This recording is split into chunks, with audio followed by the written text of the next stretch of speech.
देखिए, आज ना मैं आपको एक अलग चीज बताने जा रहा हूं। अब देखिएगा, अब गुरु चंद्र के बारे में। देखिए, ये गुरु केंद्र है, बस ये गुरु का स्थान है, ये चंद्र का स्थान है। अगर कोई रेखा यहां से शुरू होती है और सीधा गुरु को ला जाती है, अति उत्तम रेखा है। देखिए, ज्योतिष कहता है जब भी गुरु और चंद्र का मिलन होता है, युति होती है, वो गज केसरी योग बन जाता है। गज केसरी योग की हथेली में ही कम से कम भी 7 अलग अलग तरीके हैं। मैंने और वीडियो भी बनाए होंगे, आपने वो भी देखे होंगे, लेकिन ये गज केसरी योग बन जाता है। गज केसरी मतलब क्या होता है? गज मतलब हाथी, केसरी मतलब जीतने वाला, जो हाथी को भी जीत ले।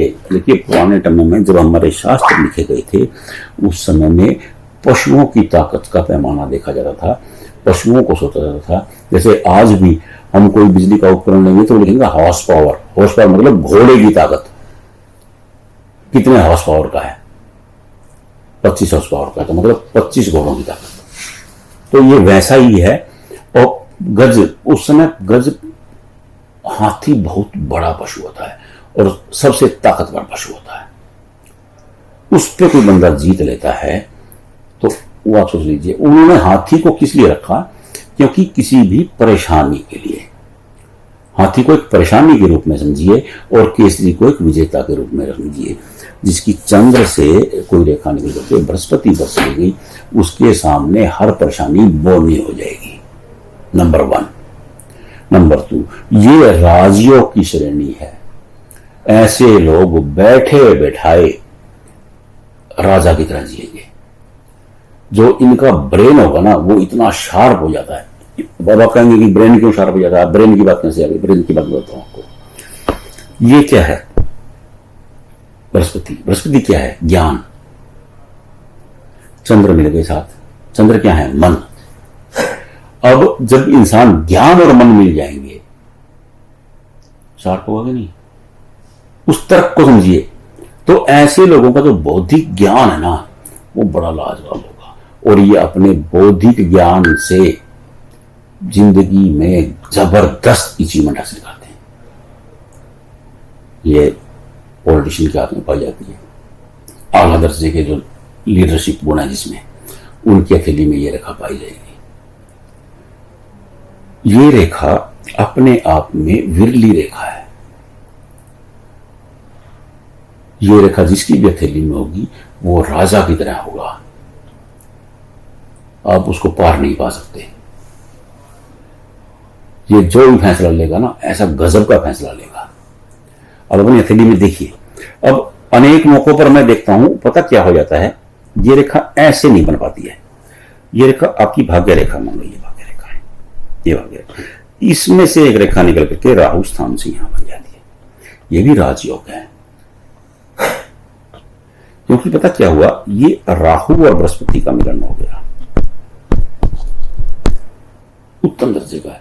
देखिए, अब आप कहेंगे ना कि राहु, देखिए राहु, केतु, मंगल, शनि, ये उत्पाती ग्रह हैं, थोड़े से गर्म ग्रह हैं। लेकिन एकमात्र बृहस्पति ऐसे ग्रह हैं जो हर ग्रह पर भारी है, जो बृहस्पति के सामने का। क्योंकि बृहस्पति क्या है? बृहस्पति देव गुरु है, वो देवताओं के भी गुरु हैं। उनके पास देव गुरु का दर्जा है, तो हर देवता उनके सामने नतमस्तक रहता है। एक शुक्र और एक बृहस्पति, 2 गुरु का दर्जा है।